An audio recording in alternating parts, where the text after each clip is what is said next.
Hey folks, it's Lauren from Snowy's here with the Westinghouse 2400 watt double induction cooktop. Hit it.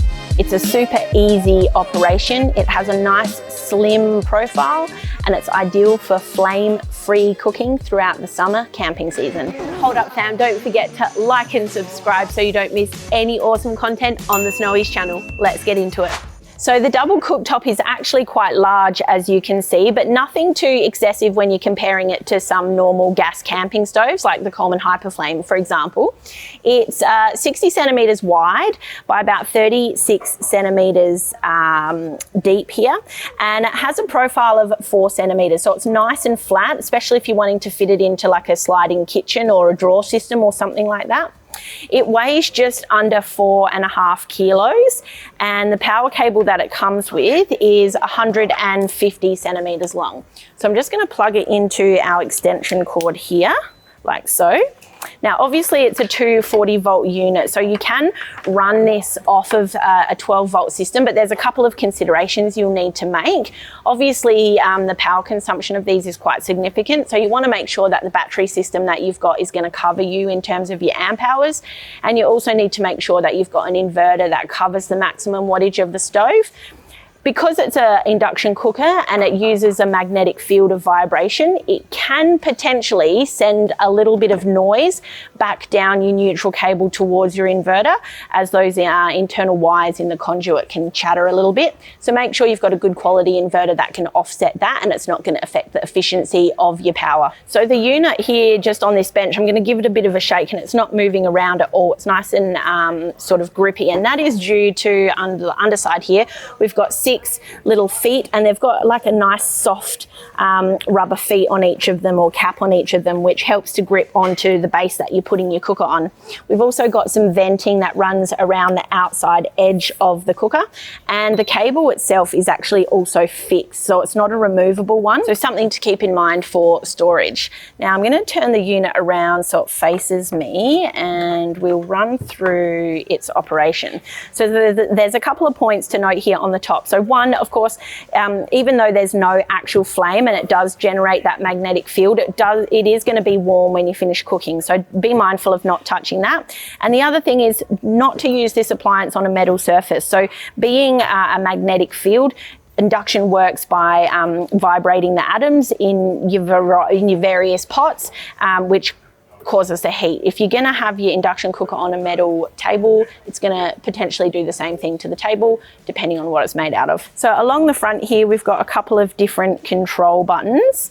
The primary one obviously here being your little Westinghouse symbol, which is your on and off button, which I'm going to turn on like so. And both of these have now lit up, which indicates that we've got power running to both of the individual cookers. So it's going to, as you can see, turn off automatically because I haven't engaged with it or actually activated the cooktop. But before I do that, I'm just going to run through. We've got 2 separate burners here. Now it is a 2400 watt cooker, but that 2400 watts is divided evenly across these 2 burners. So we've got one 1400 watt burner and we've got one 1000 watt burner. Unlike some induction cookers which might self-regulate the distribution of the wattage over both burners depending on how they're used, this one doesn't. So you do have a 1400 watt fixed limit on this burner even when this one is not in operation, and vice versa. So we're going to turn on our unit, and I'm going to just work with the 1400 watt burner. So I'm going to put the pot on, and I've got about a litre of water here. Now this pot that I'm using is actually an aluminium pot with a ceramic coating, but the coating itself is induction compatible, and it's by Campfire. So we're just going to use this one for the purposes of the video, and I'll pop the lid on like so. So we've got a couple of different options. The first one is the temperature button. Now this allows us to adjust the temperature setting that we want our burner to run at. And so that ranges from 60 degrees through to 240 degrees on the other end. Now, one thing you'll be noticing is that you can't just press and hold down on the induction cooker and it will automatically adjust. It's literally a press for every time you want to make an adjustment. Alternatively, you have your power button over here. Now that's going to convert the setting of your burner to an actual wattage reading. So if you are running it off of a 12 volt system, this wattage is probably going to be really important because it's going to help you be more mindful of how much you're actually consuming from your system. Whereas if you are using a caravan, an RV, or you're at a powered campsite and you've got access to that 240 volt power and you don't have to worry about battery storage, running it off your temperature setting is going to be fine. So I'm just going to leave it here for now, and that is on our maximum setting. And I'm going to set a timer on my watch whilst I'm talking, and we'll see how long it's going to take to boil that litre of water. Now, whilst I'm here, we've also got this little timer button on the edge here. If we press that, that's going to allow us to choose per minute how long we want this burner to be activated for. So we've tested this. I'm not going to press it all the way up because, again, you do have to tap it with every time. The timer is 180 minutes. In total is how long you can set the timer for. But essentially, I've got it to 24 minutes set now. This is going to keep cooking for 24 minutes until I turn it off, essentially. So if you want to, say, boil some eggs and you want to set it for 8 minutes, or it's probably a contentious issue how long you boil eggs for, but if you want to just set and forget for something like boiling eggs, that's where your timer can come in handy.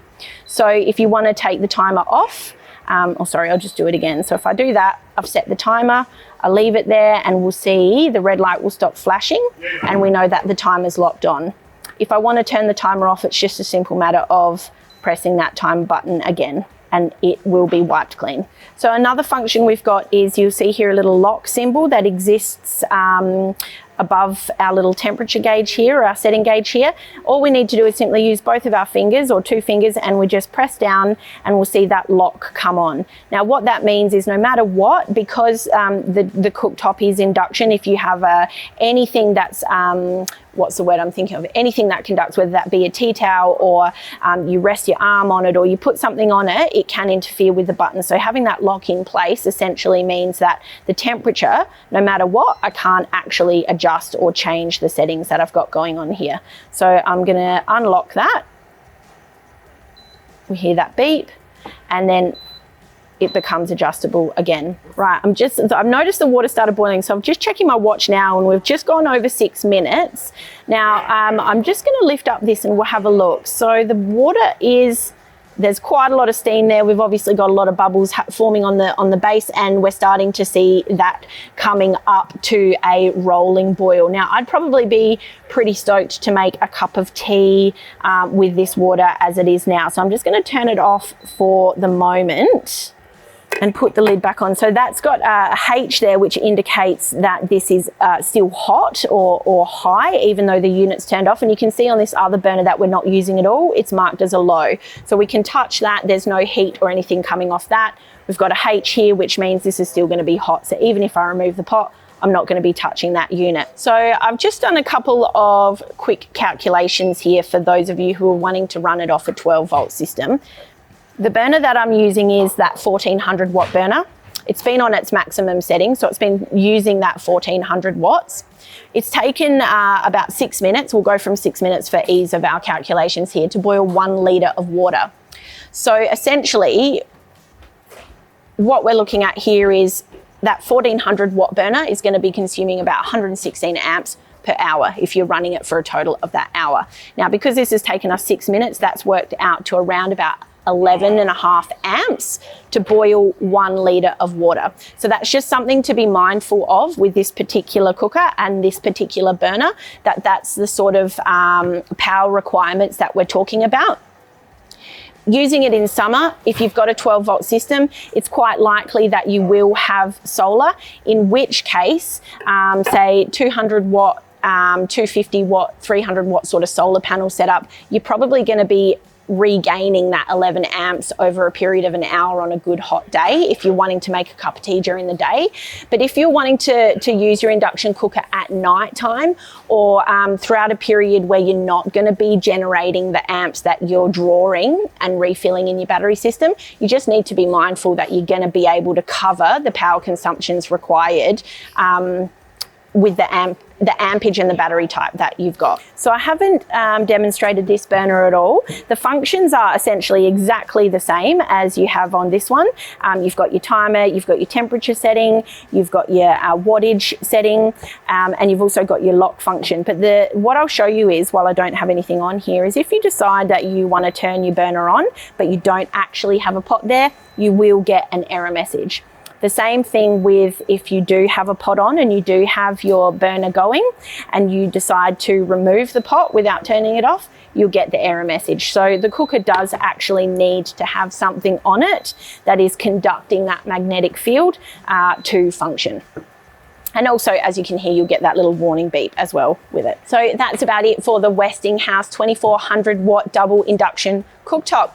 It's realistically ideal for caravanners or those with an RV or motorhome or powered site campers, or potentially even those with a 12 volt off-grid setup if you've got a reasonable sized inverter and a decent amount of amperage in your battery system. You can get this at snowies.com.au at our low prices every day.